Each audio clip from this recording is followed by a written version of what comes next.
என் முடிவெட்டுதலில் இருந்து நான் அணிகிற செருப்பு வரைக்கும், என் உடம்பில் இருக்கிற ஒவ்வொரு இடத்தையும் நான் அழகுபடுத்துவதில் இருந்து, நான் அணிகிற ஆடைகளில் இருந்து எல்லாமே என் வாழ்க்கையில் அந்நியர்களை பின்பற்றிய ஒரு கலாச்சாரத்தின் ஒட்டுமொத்த வடிவமாக நான் மாறி போயிருக்கிறேன்.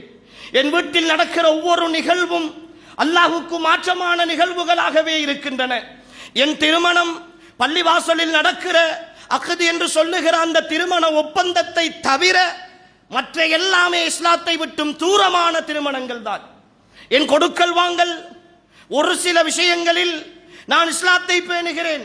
ஆனால் என்னுடைய கொடுக்கல் வாங்கல்களின் ஒட்டுமொத்த வடிவத்தை எடுத்து பார்த்தால் அந்நிய கலாச்சாரங்களின் ஒட்டுமொத்த வடிவமாக நான் இருக்கிறேன்.